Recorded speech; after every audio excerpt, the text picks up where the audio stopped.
Howdy, YouTube. We're here with a reaction. I know you're thinking, what is this? The comedic downfall of Comedy Central? Well, I'm a big fan. I've grew up watching Comedy Central. I've seen dude, I consumed every comedy special that they played. I freaking love comedians, love laughing. So I'm excited to hear what the downfall is. And I see Mystery Science Theater. Immediate fan. I did not subscribe to Nerdstalgic. That's weird because I like their videos. Well, let's see what they have to say. I'm excited to see what was the downfall of Comedy Central.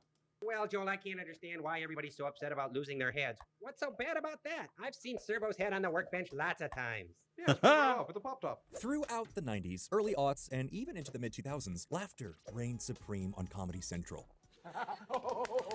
But it is called Comedy Central, a centralized location for comedy. Why would you name it that if you didn't care about comedy? Okay. With adult animation classics, offbeat live Yeah. action faves, Oh, the birth of South Park. Oh my God. So long ago. Such good times. South Park got better and better and better until, I don't know, it kind of flattened out and stopped being better and better. And now it has like long arcs for an entire season. And I don't like that. I know why.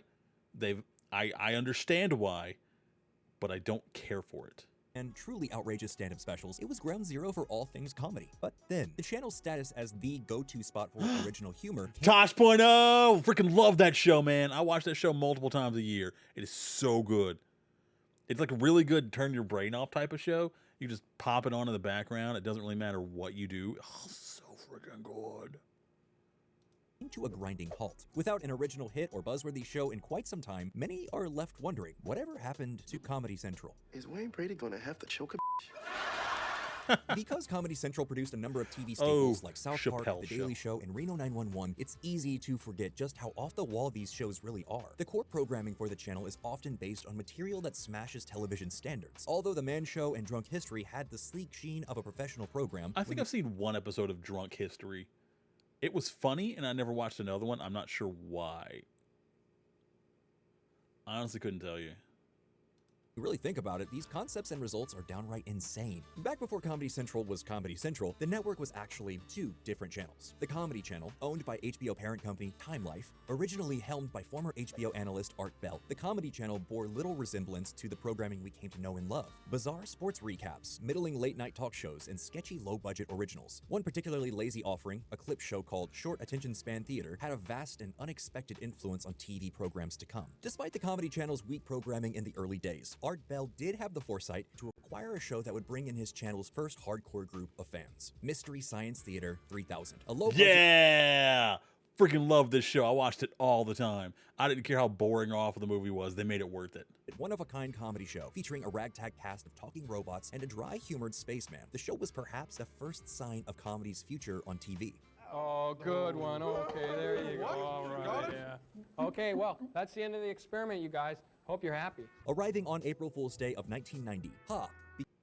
Hey, Boo. you know you're not actually allowed to drink in a beer commercial? Since when? You gotta wait till it's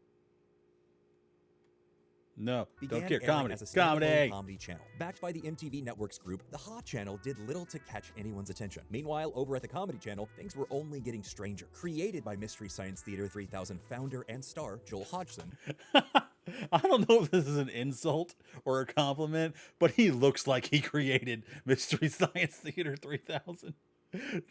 Just something about him seems he created it. This is exactly what I would expect that guy to look like. The Higgins Boys and Gruber was a deranged sketch show that began airing on the Comedy Channel. The improvised dialogue, chain smoking, and a serious slacker attitude was an early indicator of just how I know that big guy. Where do I know him from? surreal the I've seen Comedy him- Channel was I've- willing I've to seen bid him under in Art Bell's things. direction. Even when it was Never time to cut to a starring. commercial break, the bizarre humor did not let up. With the first credited appearances of the SNL classic Deep Thoughts with Jack Handy, Handy's segments ran alongside standard ads, creating a truly disruptive atmosphere. After just a couple years of mutually low ratings, the Comedy Channel and Ha decided to consolidate their losses and tie the knot Oh, in that sucks. 1991. The joint ownership between MTV and HBO was officially dubbed Comedy Central. Complete with their now iconic logo, the channel took shape as a hybrid of both of its predecessors, but success still remained outside of their grasp. Although the trusty sci-fi satire of Mystery Science Theater 3000 kept the ship running, many of Comedy Central's early shows missed the mark. The Daily Show, originally featuring host Craig Kilborn, arrived to low interest. Meanwhile, Bill Maher's Politically Incorrect had a whirlwind debut that resulted in a vicious takeover by ABC. Please, don't hit me. Taking a cue from his time at HBO, Art Bell took a serious interest in stand-up specials from the get-go. His former company was already known as the best part of of that whole entire network, man.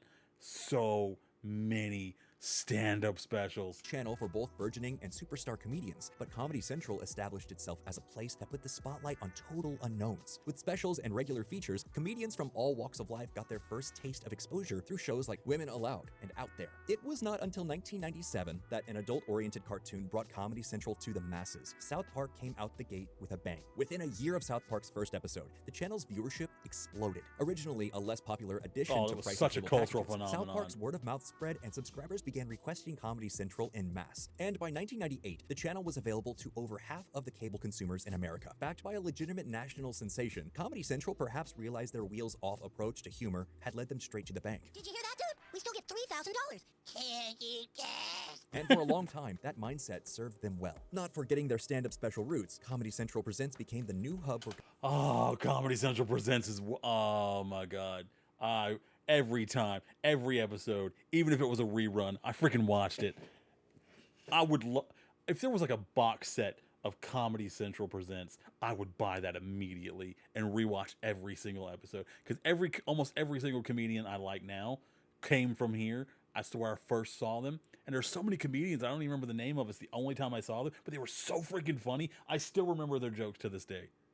comedians. Although The Daily Show had debuted in the earliest days of the channel's history, the sit-down satire fully formed with the emergence of a new host, Jon Stewart, in 1999. Speaking of Stewart's talents in those early days, Art Bell said, "When you saw Jon Stewart talking to the camera, he had a really good combination of smarts and funny and humanity that was really unique, and I knew it would work beautifully." With a pronounced political attitude and biting takedowns of popular topics, Stewart soon gained a reputation as a strangely legitimate source of news. Supported by the eventual spin-off of The Colbert Report, Oh, and a I didn't know number he of went other back that reality-based far. shows like Insomniac with David Tell, Comedy Central remember that clearly show. catered to more than just cartoons. The puppet-based prank calls of Crank Yankers, the proto-mock interview stylings of Primetime Glick, and reality show insanity of I'm with Busey, they all are looked back on fondly. In 2003, Comedy Central once again opened their doors to uncompromising sketch comedians. But unlike their newly acquired Saturday Night Live reruns and former UCB troops, Comedy Central's next sketch star operated alone. Chappelle's Show, debuting in early 2003, once again raised the bar for what was possible on television. Dave Chappelle, the show's mastermind and star, was like a one-man band of non-stop laughter throughout the series' 3-season run. That's because he's so funny. I remember his Comedy Central Presents special. Fantastic. Had me rolling on the floor the whole time. The whole time. It was so chill. It was a chill vibe, but I was laughing my head off.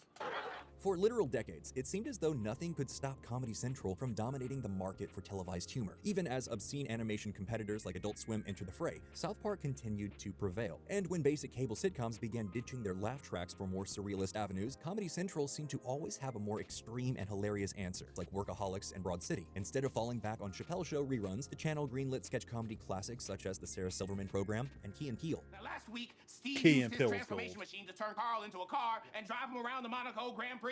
Come on! How many times are we going to use this transformation machine? Even as the company entered the dark ages that befell most cable networks in the dawn of streaming, Comedy Central still managed to give us star-making vehicles and endlessly rewatchable masterpieces like Nathan For You and Detroiters. But much like Bill Maher's quick departure for greener pastures back in the early years, modern Comedy Central stars often went on to bigger things. That's no accident. And with a slowly dwindling count of original programs, Comedy Central fans began to wonder if all the resources were being laid on the South Park Golden Goose. Once the forefront of TV comedy, the channel mostly ceased to operate outside of syndicated Reno 911, another one of my jams.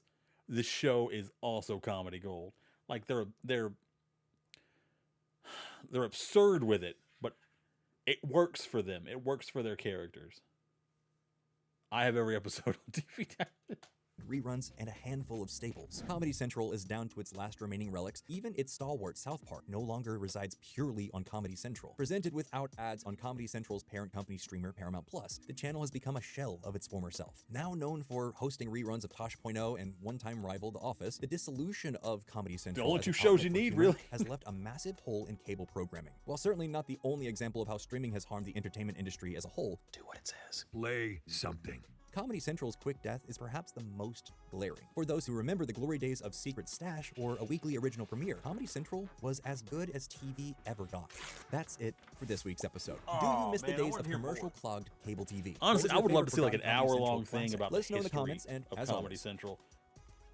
Because I feel like there was a lot more stuff that was big, but they probably just like glossed over as much as possible to get to the point. And that's fine. That's what we came to the video for. Let me know down below in the comments if you watched Comedy Central. What was your favorite thing to watch? Probably South Park or Reno 911. But if you watched old Comedy Central Presents, let me know like who you found on there that you still watch to this day. I think it was highly undervalued, and they should have another one. I mean, they've tried over the years, but it never had the same feel because they weren't bringing in unknowns to just do comedy and show off. It's like compete against each other or something like that. It's really stupid and against what comedy is about. You're turning it into something serious, and that's stupid.